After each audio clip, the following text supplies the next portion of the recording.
Texas Chainsaw Massacre was one of the earliest slasher flicks, released in 1974. It developed a huge cult following and helped pioneer a lot of elements that would become mainstay horror cliches for decades on end. 9 years after its release, it would find a video game adaptation on the Atari 2600, released by Wizard, who brought us the likes of Halloween. However, unlike that game, and most games for that matter, especially for the time, you play as the antagonist. In this case, the chainsaw-wielding maniac Leatherface. How awesome is that? You get to run around hacking as many hapless victims with the rusty old chainsaw as you possibly can. And that's pretty much the game. You chase these people around, hack them up, and once your chainsaw runs out of gas, the game is over. Sounds all well and good on paper, but there are problems abound with the execution. First and foremost are the game's only hazards, not counting the time limit. All the obstacles on the ground, like cow skulls, fences, and wheelchairs. If you run into any of these nuisances, you'll have to wait a few seconds before you're allowed to move again.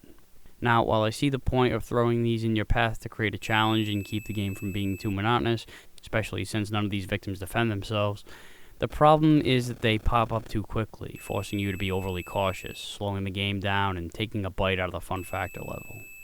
Why couldn't they just stop you dead in your tracks and do away with the whole delayed quicksand effect?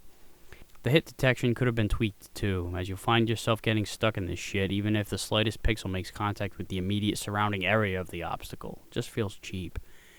Even more cheap are these goddamn forsaken people you're chasing.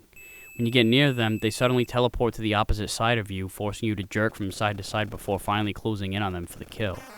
I guess they're supposed to be outmaneuvering Leatherface, but this is just fucking annoying. And when you do kill them, they turn into whatever that is.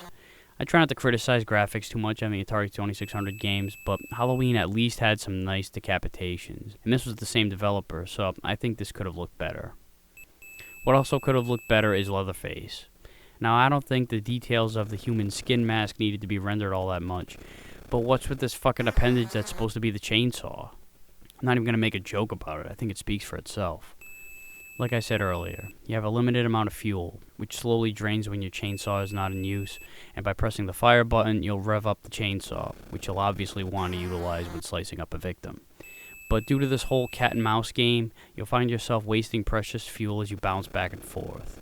You'll get bonus fuel when you reach 5,000 points, or 5 kills as you get 1,000 points per kill.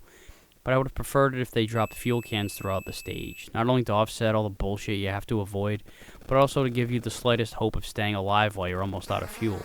If you're 2 or more kills away from getting the bonus and you're almost out of fuel, you're absolutely fucked, because there isn't enough time to kill multiple people and get the bonus, what with all the bouncing back and forth bullshit going on. But if there were fuel cans laying around, you'd at least know you have a chance to buy some time by grabbing one randomly. Oh yeah, when you do run out of fuel, one of your potential victims sneaks up behind you and kicks you in the ass. That's what does in Leatherface? Okay. I would rather have had these victims fight back in some fashion, preferably not with a kick in the ass, but whatever, something. Anything other than the annoying teleportation. And it would have given the built-in excuse to subdue the goddamn obstacles. This game is such a waste of a good idea, playing as the bad guy and killing random innocent people. This concept is pretty commonplace now, but in 1983, this was pretty freaking innovative, but it ends up going a waste toward this game, which was so forgettable that there hasn't been a video game based on the film franchise since.